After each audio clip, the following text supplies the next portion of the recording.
আজ কিন্তু বাড়িতে বানিয়েছিলাম লাচ্ছা সিমুই। অনেক তো সিমুই খেয়েছো, তবে ঈদ স্পেশাল একবার এইভাবে লাচ্ছা সিমুইয়ের সাথে একবার এটা দিয়ে বানাও, দারুণ খেতে হয়। আর সিমুই সচরাচর আমরা বাড়িতে দুধ দিয়েই বানিয়ে থাকি, কিন্তু এইভাবে কখনো কি লাচ্ছা সিমুই খেয়েছো? তবে একবার সিমুইয়ের সাথে এটা একবার দিয়ে ট্রাই করো, কথা দিচ্ছি একদম দারুণ হবে। পারফেক্ট হয়নি, আমি প্রথমবার ট্রাই করেছি, তবে ভীষণ খেতে ভালো হয়েছিল কিন্তু। আর বাড়িতে যদি ছোট বাচ্চা থাকে, তারা যে এই সিমুই কী পছন্দ করবে, তো সিমুই কিন্তু এইভাবে বাচ্চাদেরকে বানিয়ে দিলে ওরাও কিন্তু ভীষণ খেতে পছন্দ করবে। আর সামার স্পেশাল কিছু ড্রিঙ্ক বানাবো বলে ওগুলো কিছু জিনিস অর্ডার দিয়েছিলাম, তো ওগুলোই এসছে। আর খুব তাড়াতাড়ি কিন্তু সামার স্পেশাল অনেক ড্রিঙ্ক শেয়ার করব।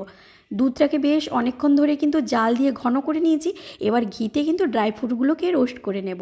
আমার কাছে ড্রাই ফ্রুট আছে আমন্ড, কাজু আর কিশমিশ। তো এখানে পেস্তাও অ্যাড করা যেতে পারে, তবে আমার কাছে পেস্তা ছিল না।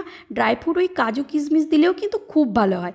ঈদে যদি বাড়িতে এমন লাচ্ছা সিমুই বানাও, ঈদ কিন্তু একদম জমজমাটি, কথা দিচ্ছি। ঘি দিয়ে এবার সিমুইগুলোকে ভেজে নেব। তো সিমুইগুলো যেহেতু লম্বা লম্বা হয় লাচ্ছা সিমুই, তো ওগুলোকে কিন্তু হাত দিয়ে ভেঙে দিয়েছি, একদম ছোটো ছোটো করে নিয়েছি। তো সিমুইগুলোকেও কিন্তু ভেজে নিয়েছি ভালো করে ঘিতে। এবার কিন্তু ওর মধ্যে দুধ দিয়েছি। আচ্ছা, আমি এখানে একটা ভুল করেছি, তো দুধটাকে কিন্তু একটু কম পরিমাণ দিতে হতো, আর দুধের বদলে কিন্তু এখানে জলও দেওয়া যেতে পারে। জল দিলেও কিন্তু খুব ভালো হয়। আর সিমুইতে সবসময় অনেকটাই চিনি লাগে, মিষ্টি লাগে। এখানে চিনির বদলে কিন্তু বাতাসাও দিতে পারো, মিছরিও দিতে পারো। তবে এখানে দুধটা আমার একটু বেশি পড়ে গেছে, তবে পরে কিন্তু আমি ওটাকে আবার ঠিক করেছি।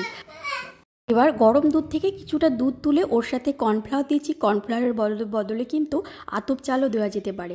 তো কর্নফ্লাওয়ার আর ফুড কাস্টার্ড মিশিয়েছি ভ্যানিলা ফ্লেভারে, তো ওটাকে দিয়ে দুধের সাথে অ্যাড করেছি, আর দুধটা ভীষণ ঘন হয়ে গেছে। এবার লেয়ার দিয়েছি, সিমুইয়ের লেয়ারটা দিয়েছি। আর এই লেয়ারটা কিন্তু খুব তাড়াতাড়ি দিতে হবে, তাহলে গরম থাকা অবস্থায়, নাহলে কিন্তু ঠান্ডা হয়ে গেলে শক্ত হয়ে যাবে। তো এবার লেয়ারটা দিয়েছি, তো ঠান্ডা হয়ে গেলে কিন্তু ওর উপর থেকে কিন্তু দুধটাকে দিয়ে দেবো। তো দুধটা এখানে বসিয়ে দিয়ে গেছিলাম। তো এটা কিন্তু বেশ অনেকক্ষণ ধরেই নাড়তে হবে, যাতে নিচে না বসে যায়। খুব ভালো করে ঘন হয়ে গেলে কিন্তু, আমি তো লাচ্ছা সিমুই ফার্স্ট টাইম ট্রাই করছি, তবে খুব একটা ভালো হয়নি, কিন্তু খেতে খুব সুন্দর হয়েছিল। তবে ভালো করার একটু চেষ্টা করেছি। তো এবার ঠান্ডা হয়ে গেলে দুধটাকে সিমুইয়ের ওপর দিয়ে লেয়ার করে দিয়েছি। তো সিমুইয়ের লেয়ারটা কিন্তু দুটো লেয়ার দিলে খুব ভালো হয়, তবে আমি কিন্তু একটাই লেয়ার দিয়েছি। তবে এরপর ওপর থেকে কিন্তু আমন্ড আর কাজুকে একটু গুঁড়ো গুঁড়ো করে নিয়েছি, দিয়ে ওপর থেকে আমন্ড আর কাজু আর সামান্য কিন্তু নারকেল দিয়েছি আমি টুকরো টুকরো করে। তো এরপরে একটু কিছুটা কেশর ছড়িয়ে দিয়েছি, দিয়ে এবার 4 থেকে 5 ঘন্টা মতন ফ্রিজে স্টোর করতে দেবো। বের করে কিন্তু চামচ দিয়ে কেটে হোক আর এমনি ছুরি দিয়ে কেটে কিন্তু সবাইকে সার্ভ করলে খুব ভালো লাগে খেতে। ঈদ স্পেশাল কিন্তু এইভাবে লাচ্ছা সিমুই বানাতেই পারো, ভীষণ ভালো খেতে হয়। আর এইভাবে বানিয়ে দিলে কিন্তু একদম জমজমাটি ঈদ কাটবে, আর বাড়ির সবাই কিন্তু ভীষণ খুশি হবে। আমি তো ফার্স্ট টাইম বানিয়েছি, খেতে কিন্তু ভীষণ সুন্দর হয়েছিল এটা।